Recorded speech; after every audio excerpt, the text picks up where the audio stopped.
These Chicago Bears take over first place again.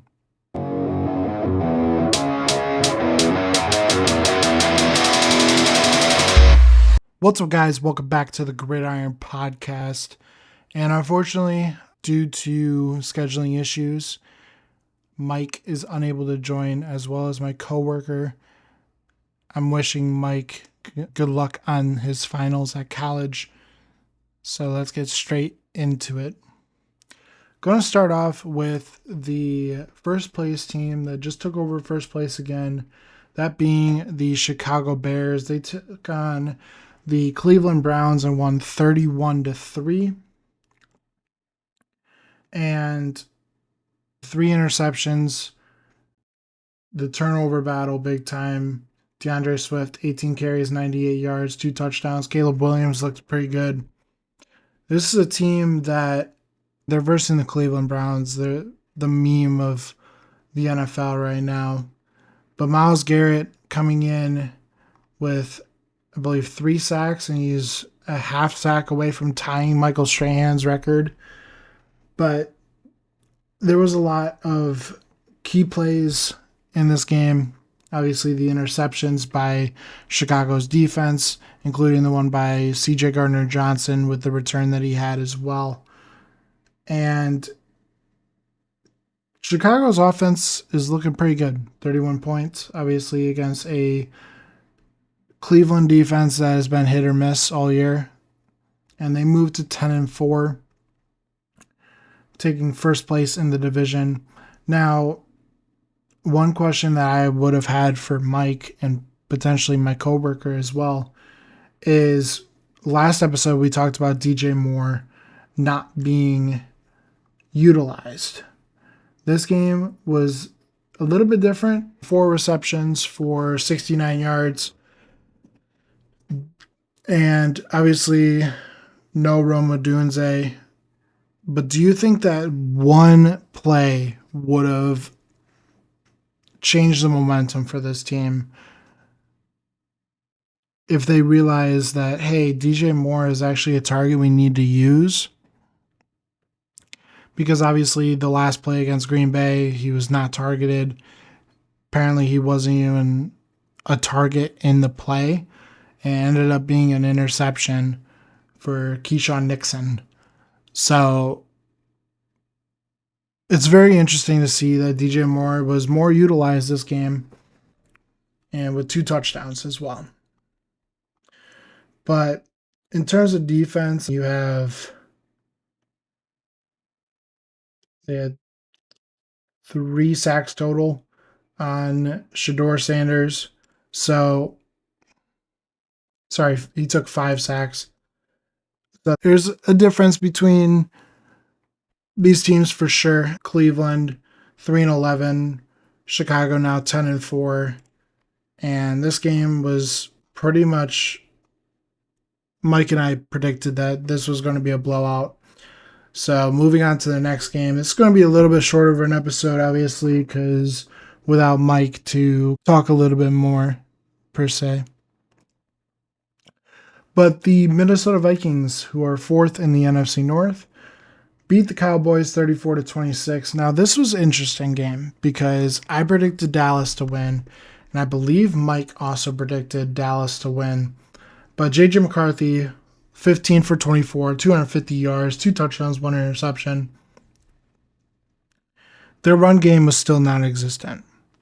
Aaron Jones only 34 yards. You really had to get Justin Jefferson more involved.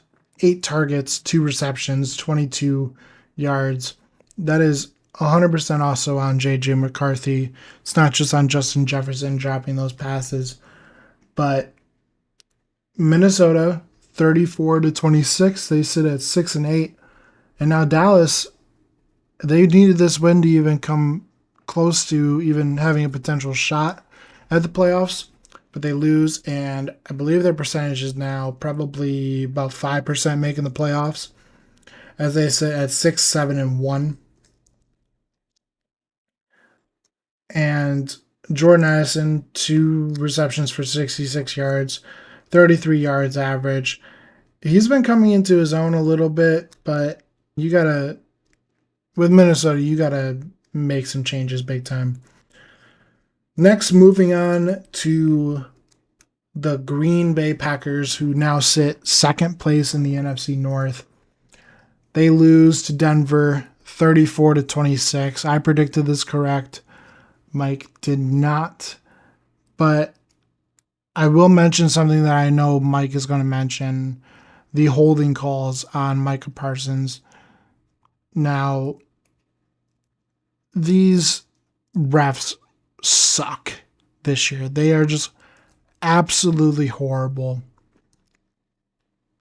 We see it in Green Bay games, we see it in Chicago games, we see it in Kansas City games, we see it in Detroit games, we see it in Baltimore games, we see it everywhere. We see it in New England.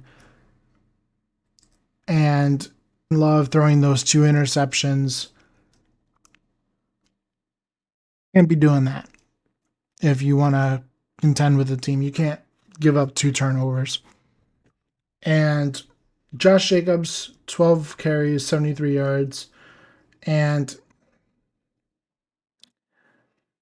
this game was back and forth for a while until Denver had a 14-point swing just randomly. And Mike was texting me during the game. He was like, this officiating crew is horrible. We've seen it a bunch of times with officiating crews. But the road to the playoffs gets tougher if a team loses.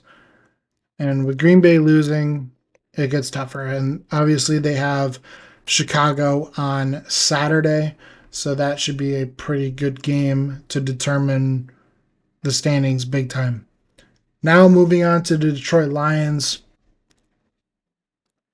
third in the NFC North, losing to the Rams 41-34. You can't give up 500 yards and expect to win. Plain and simple. And Jared Goff had a solid game, 25 for 41, 338 with 3 touchdowns. St. Brown, 13 receptions, 164, 2 touchdowns. Our run game was non-existent. Our offensive line has been horrible all year. But our pass game was really there. You had Ross St. Brown, 13 catches, 164, 2 touchdowns. Jameson Williams, 7 catches, 134, 1 touchdown. Our defense, our front 7 was really good. Being able to pressure Matthew Stafford when need be. Aiden Hutchinson getting an interception with 54-yard return. But our secondary is what is destroying us. Obviously, no Kirby Joseph, no Brian Branch, no Terrion Arnold. It looked horrible out there, allowing Puka Nacua to be wide open on slants. And I'm going to talk about the officiating again. The touchdown by Parkinson really should not have been ruled a touchdown. It could have been ruled incomplete, but the Lions didn't lose the game on that call. They allowed 500 yards and didn't really do much. Obviously,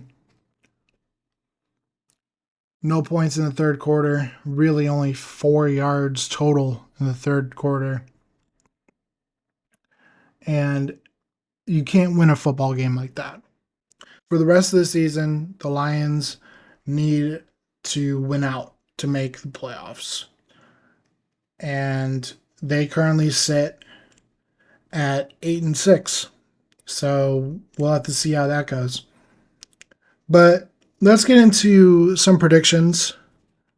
And we're going to start off with the Lions against the Steelers. Lions are favored. They play Sunday at 4:25. And I'm going to take the Lions here. I think the Steelers, they're a good team for sure, but they haven't been consistent. Really, the Lions haven't either. But the Lions have yet to lose back-to-back games since 2022 or 2021. And I think they keep that streak. And I'll say they win 34 to 21.